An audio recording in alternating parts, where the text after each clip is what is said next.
All right, everyone. Welcome to the final card of the year, the final card of the ESPN deal. Um, After this event, the Paramount deal is officially in effect. Um, so that's obviously going to be huge for the UFC, huge for the sport.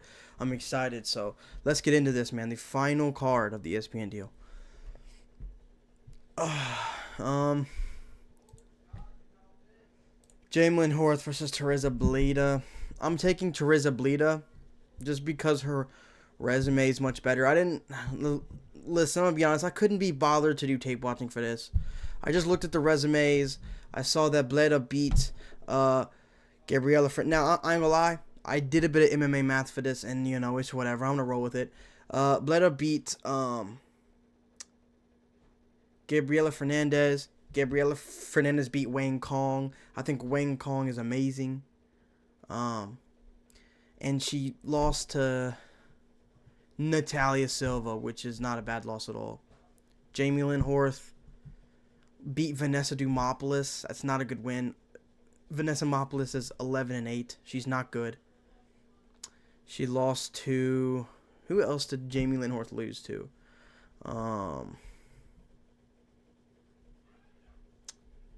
Veronica Hardy. Veronica Hardy's not good. You know, I gotta go with Teresa Bleda. She's just.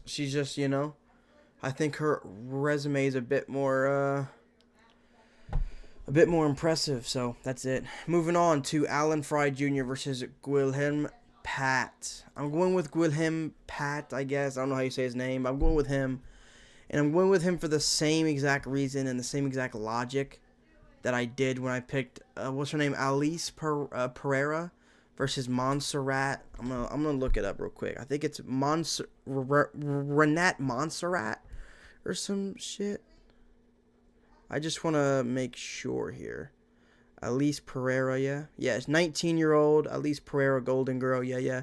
She lost to Montserrat Rendon, yeah. And I'm picking Pat for the same reason that I picked Montserrat Rendon. I knew that Montserrat Rendon was going to win, and I'll tell you why. And this is why I think Pat's going to win. Pat has been in the LFA, and LFA is no UFC.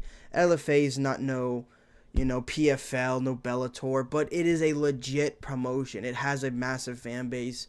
It has a lot of people in attendance, like a true venue with sold out seats. Alan Fry, he has fought in high school gyms with no more than 200 people in them. And I just think it's too big of an ask for you to go from a 200 people high school gym to a UFC octagon in front of hundreds of thousands. You know what I'm saying? So that's really what it just comes down to. Wait, this isn't the Apex, isn't it? I forgot about that. This isn't the Apex, but still, I'm still going with Pat just because I can't trust someone who's only fought in high school gyms with no more than 200 people in it. I mean, the UFC Apex can fit what? 10,000 people? I mean, that's more fucking people than Alan Fry's ever been in front of in his entire life. And on top of that, I can't trust that. And on top of that, he's just slower. Pat is much faster, got more power in his hands. On top of having the experience factor in front of a large audience, I just think that he is a better fighter. He's faster, stronger, bigger. He's just better. Even though he's got one less win, it just doesn't matter. One less win, but dude, Pat's beating guys that are in the LFA, and LFA has literally produced multiple champions. Joshua Van, Derek Lewis, I believe, even came from there. I know he's not champion, but other good fighters and other champions, like nobody's ever come from the high school gymnasium that Alan Fry was just competing in. So, I gotta go with Pat here. Moving on. Melissa Croden versus Luana Santos. I'm going with Melissa Croden, and I may regret this. I really do. I really may regret this, but the reason I'm going with Melissa Croden was because I was really impressed by her durability last time out. I believe she was down until she came back and got a finish, because Melissa Croden is really tough, and she's really big. She is massive for the division. She's gonna have so much size out there against Luana Santos, and Luana Santos is good, but she's all right. I think Luana Santos. She just didn't she lose like last year to what's that one Australian chick?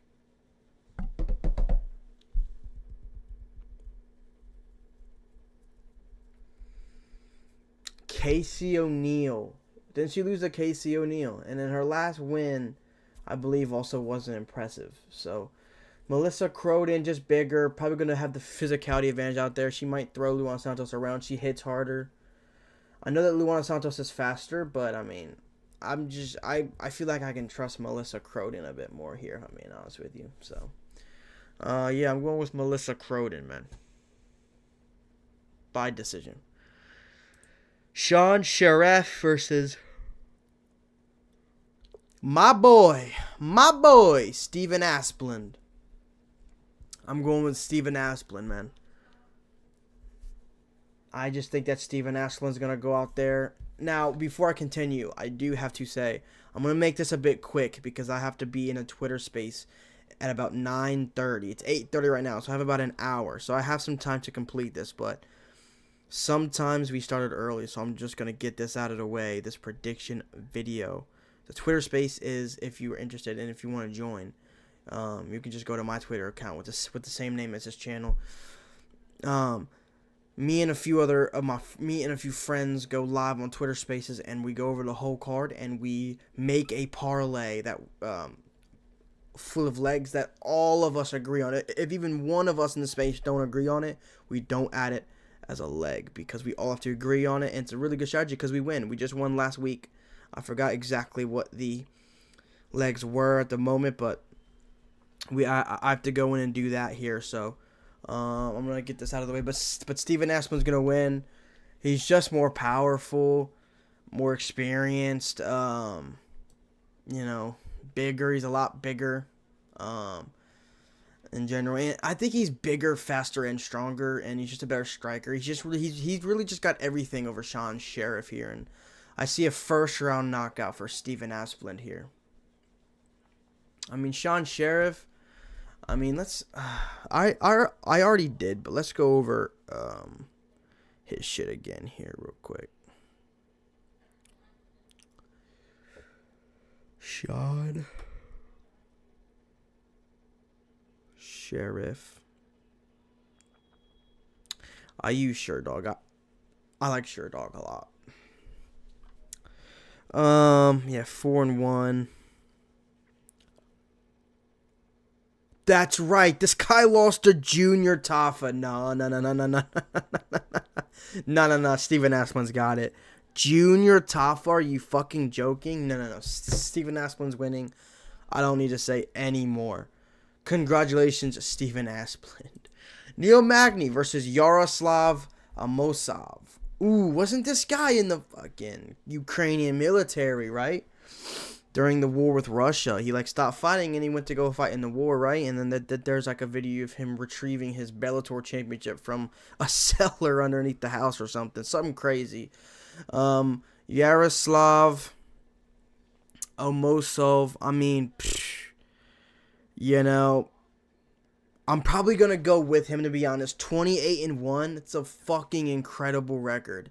That is genuinely an incredible record. His one loss is to Jason Jackson. He did get TKO'd, but it is what it is, right? It happens. So, but I think this guy is a good enough grappler. He is definitely better on the feet than Neil Magny, 100%, no doubt about it. And I believe his grappling is good enough to just not get finished by Neil Magny on the ground. And Neil Magny, even when he wins, he's losing every single time prior to his win. So This guy's not gonna be up in the scorecards and then lose to Neil Magny. So I'm going with Omosov by submission win. I'm gonna actually go with a club and sub. He's gonna drop Neil Magny on the feet with a punch, and then he's gonna hop down into like a Darce or a guillotine or something and finish Neil Magny off with a submission around 1. I'm going with Neil Magny's getting out of here, booting him out of here like every fighter should.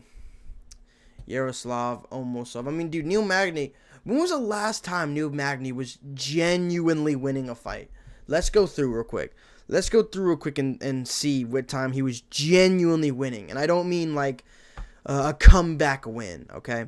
He had a comeback win against Jake Matthews. Jake Matthews was winning that fight at the time of the submission for Neil Magny.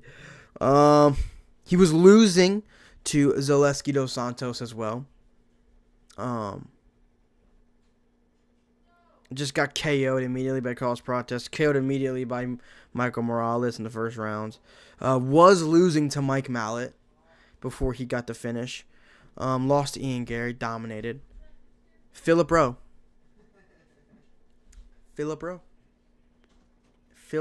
in 2023 was the last time that he was genuinely winning a fight from the start. And they lost to Gilbert Burns by round 1 submission. I mean, what are we doing here? What are we really doing here? Beat Daniel Rodriguez. Lost to Shavkat Rakhmonov. Beat Max Griffin. Like, he hasn't had a great career recently. With added context. So yeah, I'm going to go with Yaroslav Omosov. Moving on, Joe Anderson Brito versus Isaac Thompson. Who is this guy?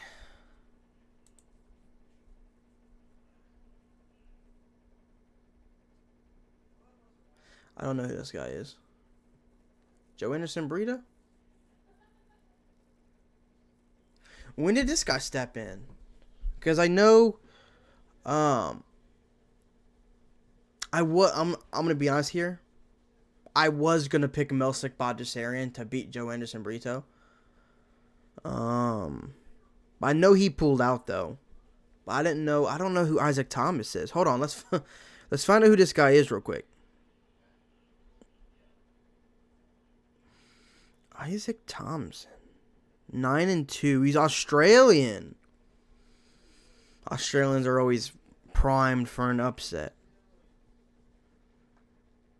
He beat Islomoboev, Jeremy Henry, Israel Delgado. Lost. I don't know any of these guys. Okay.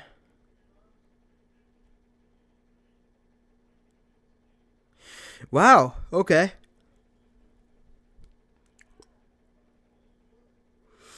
All right. I mean, I'm gonna go with Joe Anderson Brito though. I'm just gonna go with Joe Anderson Brito just because I don't know who Isaac Thompson is, and I can't really. I just can't really trust him, you know. Oh my God. One of his wins is against an 8-8 guy. 7-2 guy, that's not bad. And then 8-8 is fucking awful. Israel Delgado is 4-4. Oh my God. Oh my God. All right. So Isaac Thompson's opponents have absolutely awful records. Okay, so the guy that he lost to is 9-4. Okay, not bad, I guess. I mean, you know, and he lost to Natan Levy. The last guy to beat Isaac Thompson lost to Natan Levy. That's really bad. Yeah, I don't know about this guy. AJ Robb. 6-6. I've seen enough. Joe Anderson Brito by knockout round 2, probably. I've seen enough. Isaac Thompson just doesn't have the record. He doesn't have the resume, dude. Most of his guys are losing records or tying records. I can't. And the last guy to beat him lost to Natan Levy, so there's literally no reason to pick this guy. Joe Anderson Brito is Some people thought he beat William Gomez. I thought William Gomez won. But regardless, it was a close fight. He beat, dude, Joanderson Brito beat Diego Lopez. Back in the day. I know it was back in the day, but fucking hell. I mean, come on, right? It's an amazing win. He also beat Jack Shore. Yeah, dominated him, finished him. He's just had a better career, obviously, than Isaac Thomas. And he's been in the UFC. He has wins in the UFC. He has losses in the UFC. You know? He ain't going to have any kind of nerves out there. Isaac Thompson is probably going to. So I'm going with Joanderson Brito by second round knockout. Amanda Lemos versus Jillian Robertson. Dude, I've been a big Jillian Robertson fan, dude, ever since I started watching, dude. I'm going with Jillian Robertson because she has, like, the best ground control of anyone in this division. She's getting really good and sharpening her skills everywhere, especially on the ground, where she's really unmatched. She's the best, like, takedowns in the division. She's got the most top control in the division. She's an absolute killer. And I know that Amanda Lemos is very dangerous on the feet. I mean, she's just easily grabbable, isn't she? And I know I was a little surprised by Amanda Lemos' last fight because she was able to get up from Tatiana Suarez, which I think is very impressive. But Jillian Robertson has just showed a different next level top game and top control when she's on the ground. So. And she's really big for the division as well, I believe, Jillian Robertson. And she's just big, man. She's real big, strong. And she's just a grappling master, man. She knows how to grapple. And Amanda Lemos she's just been grappled way too easily, too many times. I mean, absolutely demolished by,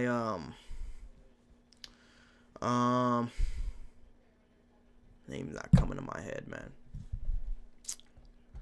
Let's find out.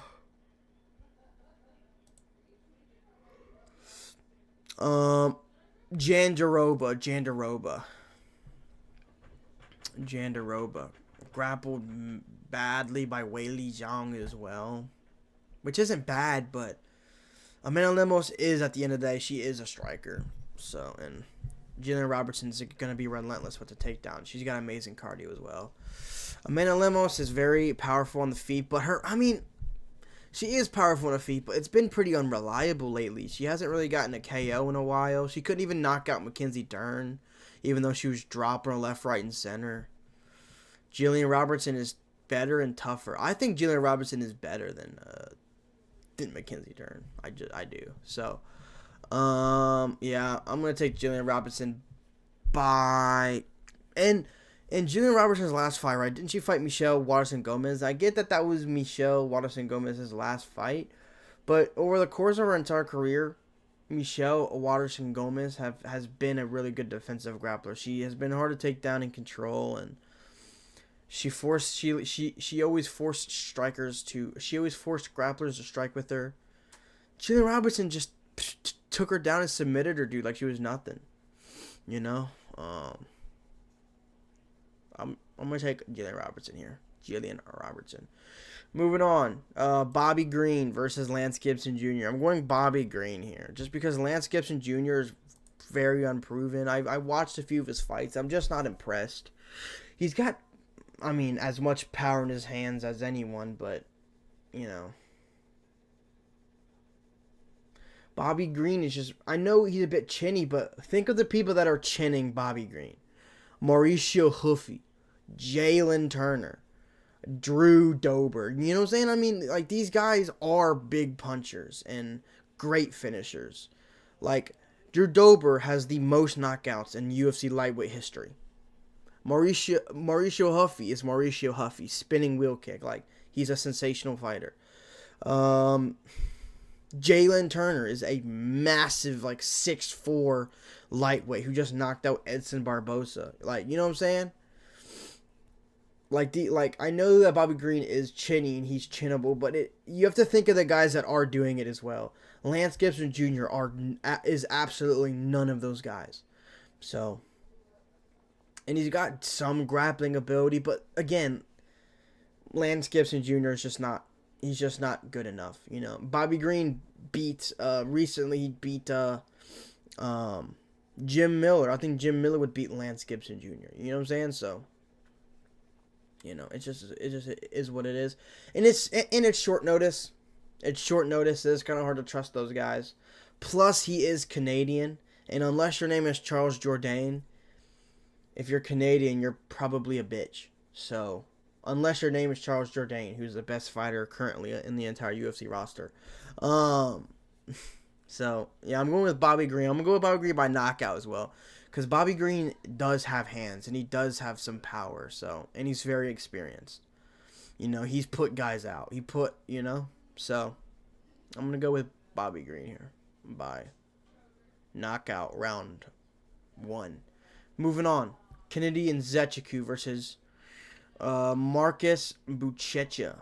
I'm gonna go with Kennedy Nzechukwu. Man, I know he just got his ankle taken by the ankle taker or heel. I know he just got his heel taken by the heel taker. Walker. So, and Marcus Buchecha, he just lost to Martin Buday, right? I don't think Martin Buday is that good. I think Kennedy Nzechukwu is much better than Marcus Buday. Marcus Buday, something like that. Kennedy Nzechukwu is a pretty good and talented heavyweight, other than his last fight where he, got submitted by Walker. He's big for the division. He's fast. He's powerful.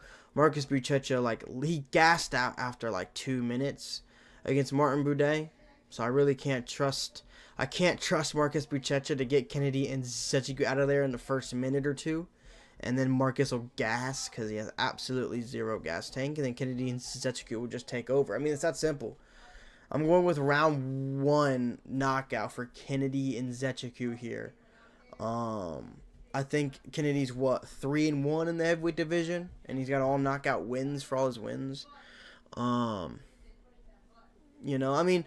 Walker would also submit Marcus Buchecha with heel hook in the first round, so can't really use that as a reason why Kennedy should lose this, in my opinion. Kennedy, look at this size difference: 6'5", 6'2", okay, 238, 254. The reach, 83 to 77.5. Martin Buday is so bad that he got cut after beating Marcus Buchecha. So, Kennedy Nzechukwu round 1 knockout. Moving on. Melquizael Acosta versus Morgan Charrier. This one I am so stumped on. I genuinely am stumped on this.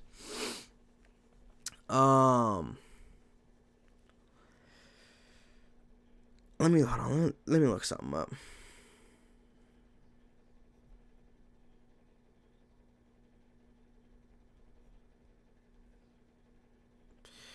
Let's see here.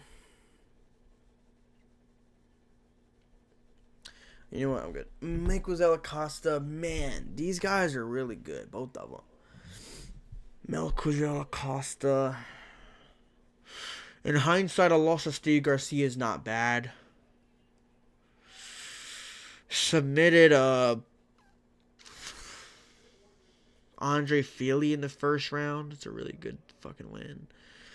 But Morgan Charrier, I think Morgan Charrier's got the finishing potential here. He's got power in his hands. He's really fast, and he's not a fish out of water on the ground. But my only issue is Melquizael Acosta can beat people that are really good grapplers in the grappling because he is a slick grappler. But he did lose to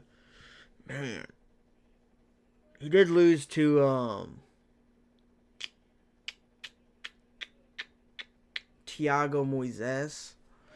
Morgan Charrier did lose. He beat Nate Landwehr in his last fight. I was actually there in person for that. I was also in person for when Kennedy Nzechukwu got his heel taken by Walker. But Morgan Charrier, I really like Morgan Charrier, and I really want to believe in him. Truly, I do. I really want to believe in Morgan Charrier. And the fact that I really like him and want him to do well, it makes me want to lean towards him a bit here. But man, I've doubted Melquizael Acosta many times. Like, let's see. Let's see here. I went for Costa over Erosa, so I got that correct. I went for Rodriguez, I did. And then I went with Andre Fili as well. And then I took him against Nerdy and Mbeke. And I went with Garcia in this matchup, and I went with Costa. So I actually haven't been doubting him too much. I only picked against him 3 times here, and I was correct on one of them. Okay, and then Morgan Charrier. Obviously, he got his KO. Damn it, I'm not ready for that one yet.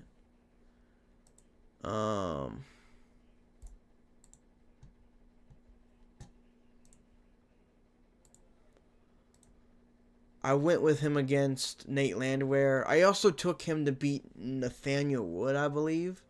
That shows my bias right there, because Nathaniel Wood is a better fighter. And he beat Miranda, lost to Mariscal, okay. Man, I don't know, man. I'm stuck here, dude. I'm going to just go with my gut. I'm going to go with Morgan Charrier. I'm going to go with my gut. Something's telling me here that Morgan Charrier's stand-up is going to be too good. And Morgan Charrier, he is hard to grapple, though. Like, he really is kind of hard to grapple.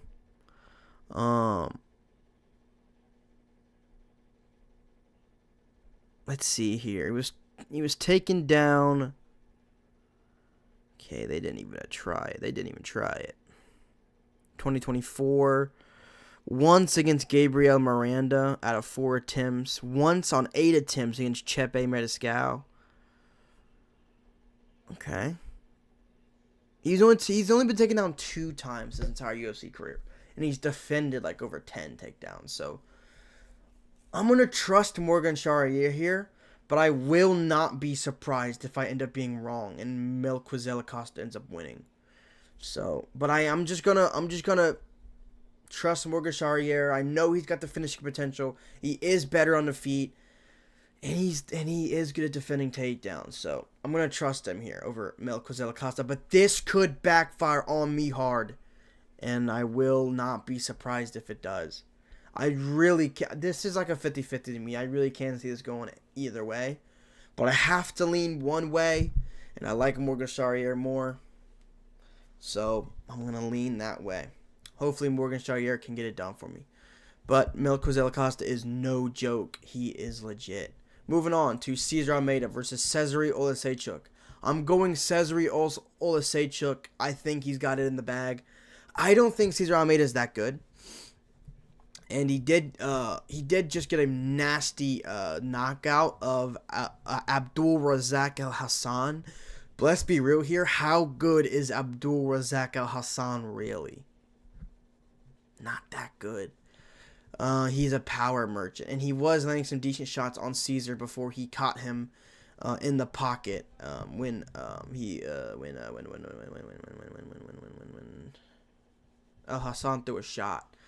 But Cezary Olasechuk, I was watching some of his fights, and I was really impressed, honestly, because he just beat who did he just knock out? Let me look again. He just knocked out a former UFC fighter that I thought was a pretty good win. Tom Breeze, was it? Yeah. Did he knock out Tom Breeze? Let me look here. He knocked out Theo Haig. That was a good knockout. That was a good. Yeah, Tom Breeze. He killed Tom Breeze, and then he KO'd Piotr Storis. I watched that one as well. He's just good, man. 16-3. He is a good fighter. He's very fast. Wait, I forgot that I totally had notes here. Let's see what I had written down for this one. I haven't been using my notes at all.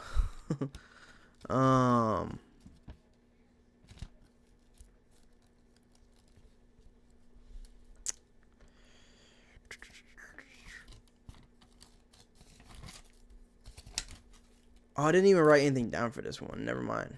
Only thing I had written down was for Alan Fry versus Pat. So, alright, we're good. Cezary Olasechuk is very light on his feet. He's very quick. He's got power in his hands.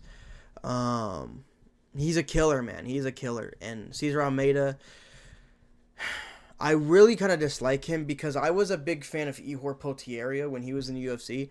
And Cesar Almeida genuinely had some of the most egregious cheating in UFC history in that fight. I can't even tell you how many times he cheated. Over and over and over and over and over with the eye pokes and the fence grabs and just... I mean, the eye pokes were just awful. Never a point taken. Never a point taken. Won the fight by decision. After being Edward Scissorhands versus Ihor Potieria, who, although I really liked, he's not good.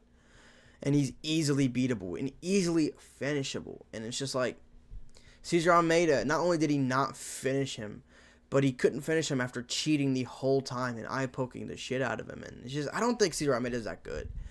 He has one loss, but I don't think he's as good as his record suggests. So, I think Cezary Olasechuk is going to have a sensational knockout in round 1 against Cesar Almeida here. He's just better. I mean, I was watching a lot of his fights, and I'm sitting here thinking, dude, he's quicker. He's bigger. He's got more power in his hands. He's more technical. The combinations he throws are nasty. And he can grapple as well. He's got well-rounded fight results. 9 knockouts, 2 submissions, 5 decisions. Like, he can really win this fight anywhere it goes. Whereas for Cesar Almeida, I mean, 5 knockouts, 0 submissions, and 2 decisions. Like, okay, we get it, decent. He's got more wins. He has double the wins than Cesar Almeida has total fights as well. So he's just a lot more experienced. And he's younger. Dude, Cesar Almeida is 37. And Cezary Olasechuk is 25. I see no reason to pick Cesar Almeida here. And I see every reason in the book to pick Cezary Olasechuk. So, that's what I'm going with. Co-main event, Giga Chikadze versus Kevin Vallejos. Kevin Vallejos. Now I know that Giga Chikadze, his career, man, has taken a downfall. And I know he's had a lot of surgeries, which obviously doesn't help, but I mean, he just goes out there and he just fights like an idiot against David Onama. Loses to David Onama. Now the size difference here is kind of, there. 6 feet for Giga Chikadze. 5'7" for Kevin Vallejos. 6 feet at featherweight's pretty crazy. Even 5'7", though, is kind of a bit tall for the featherweight division. I mean, the champion's like 5'5".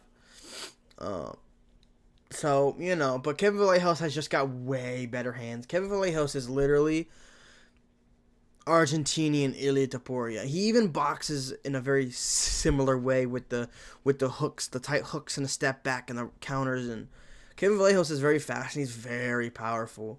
And Giga Chikadze, man, he looks like an alien. And his head is huge, and there's a lot of head there for Kevin Vallejos to miss. So I feel like he's gonna land very often on the chin of Giga Chikadze. And Kevin Vallejos is very powerful, and he's very good. Kevin Vallejos is really good, and he's a great finisher. His only loss is to Gene Silva, and it was a very competitive decision where Kevin Vallejos was in it the entire time, landing massive shots as well. So Kevin Vallejos is no bum by any means. Neither is Giga Chikadze, but he's just not that impressive, especially recently. He was talking big game when he first got here. TKO'd Cub Swanson with a body kick saying, I'm the best boxer in the UFC. That's what he said, and said no one could beat me. Gets dominated by Calvin Kattar, who hasn't won since, I believe. And then he just went on to lose to David Onama, Arnold Allen, and then he did have a win, yeah, after Calvin Kattar. What was his win? Let's look here. Giga Chikadze lost to David Onama, lost to Giga Chikadze, beat Alex Caceres. It was competitive though. Lost to Calvin Kattar, beat Edson Barbosa, he was on a run after he beat Barbosa, man. People thought he was gonna be a force in this division, and even I did as well. But then Calvin Kattar dominates him, shows him levels. Then I believe it was he just skimmed by Caceres, yeah. Loses to Arnold Allen, loses to David Onama. Man, Giga Chikadze has been very untrustworthy lately. He's not a trustworthy fighter, and I think Kevin Vallejos is just better. He's a better grappler as well. So I know that Giga's got some really good kicks, and maybe the body kicks are gonna be here for Giga Chikadze, but I don't see it. Kevin Vallejos is very good. He's very good. So I'm going to go with Kevin Vallejos. Do I take a knockout? I mean, Giga Chikadze's never been knocked out, has he? Let me fact check. I believe he's never been knocked out. Never been knocked out. Yeah. But, man, Kevin Vallejos, he's got 11 knockouts out of 16 wins. 2 submissions as well. Dude's a finisher. And I can see him getting a finish here. I'm gonna take Kevin Vallejos by knockout. Round 3. After being up 2 rounds. He's gonna be up 2 rounds into the third. And get a knockout over Giga Chikadze in round 3. That's what I'm going with. I'm believing in him. I mean, I know Kevin's gonna win regardless. Decision, submission, knockout. I feel like most people are probably going to take him by decision, but I'm taking him by knockout, man. There's a lot of head there, on that little body of Giga Chikadze. He is tall, but he's a bit scrawny. And I don't think he's very strong, whereas I think Kevin Vallejos is very strong. So,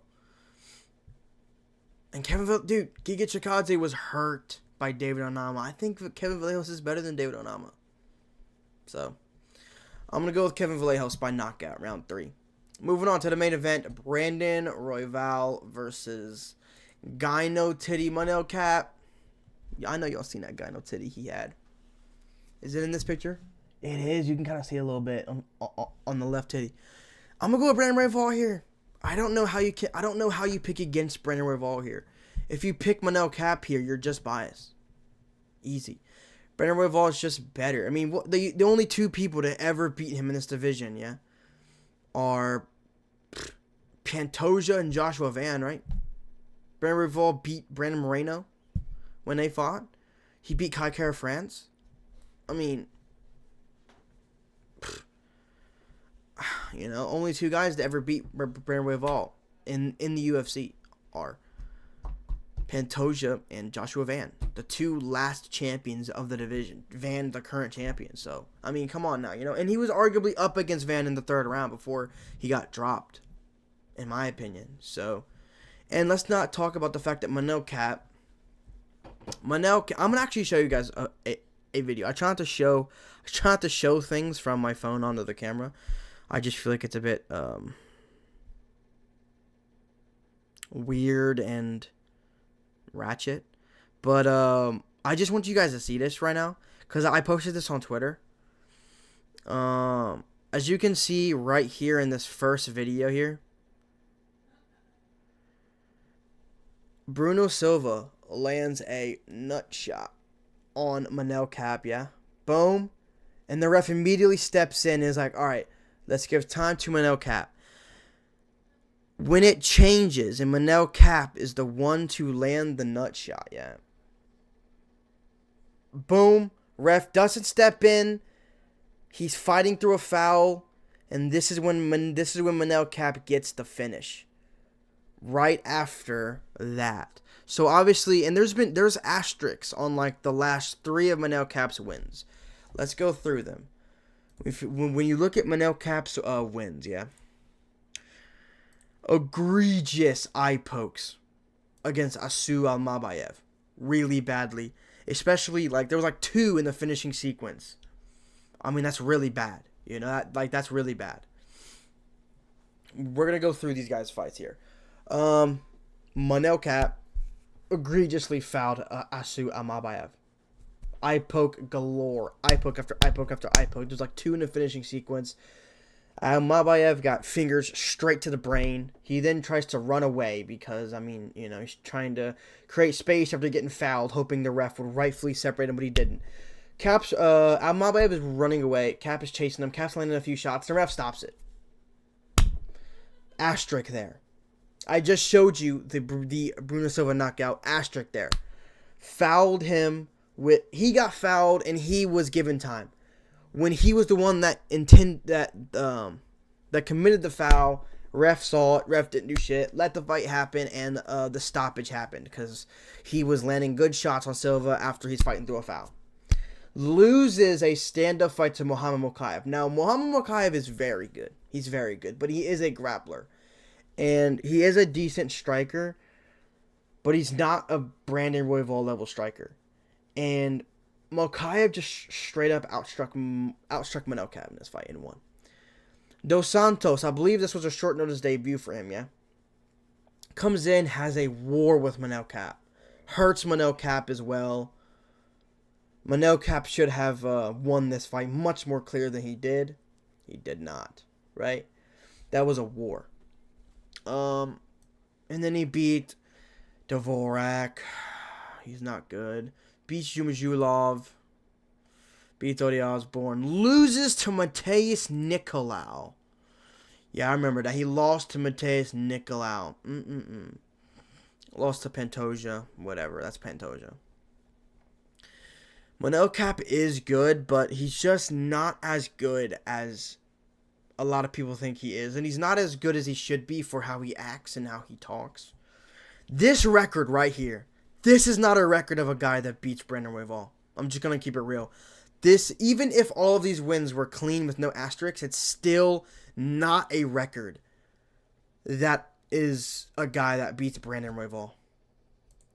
Now, if you look at Brandon Royval, yeah. Let's look at Brandon Royval.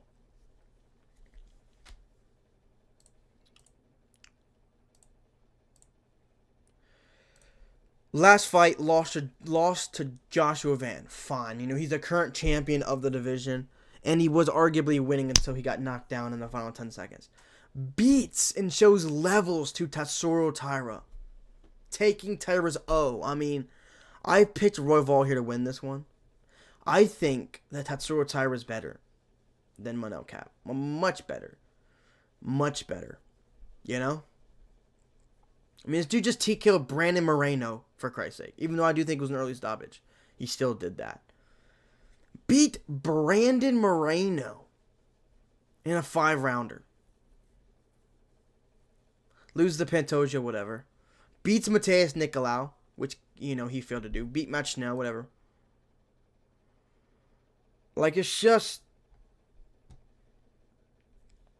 This right here, this is the record of one of the greatest flyweights to never win a title. I mean, Brandon Royval is amazing. He's amazing. You know? I just think he's better, man. He's just a better fighter than Manel Kape, man. And he wins cleanly, man. He's not a dirty guy. He's not fouling everybody. You know? Brandon Royval is really good. He's really good. I'm going to go with Brandon Royval here. Especially in 5 rounds. If this was a 3-rounder, I still think Brandon Royval beats Manel Kape, but there's a chance.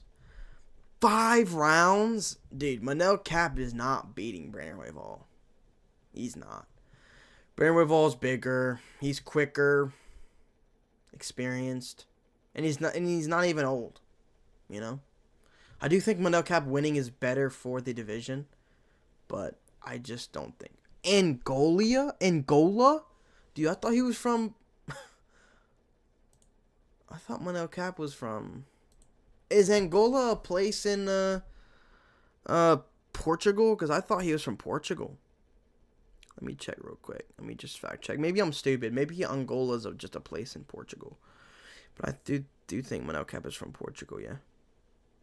No, he's not. He's from Angola. All right, never mind. I swear he's had a... Yeah, Portugal right there. It says in his bottom... Okay, I don't know. I don't even know where Angola is. Maybe it's right next to each other. Maybe it's like whatever, but... Yeah, Brendan Royval's got this in the bag, you know. So I'm gonna get out of here. This space is getting started here real soon. So yeah, I'm gonna go over my picks one more time. I always like to do this. Teresa Bleda, Guilherme Pat, Melissa Croden, Stephen Asplund, Yaroslav Omosov, Joanna Sambrito, Jillian Robertson, Bobby Green, Kennedy Nzechukwu, Morgan Charrier, Cesare Olasechuk, Kevin Vallejos, and Brendan Royval. That's it. Those are the winning picks. Go ahead and bet every one of those fights in one parlay because it's gonna hit. I appreciate you guys. Hey, the final event of 2025, the final event of ESPN. I'm excited for this Paramount deal. I hope you guys are as well.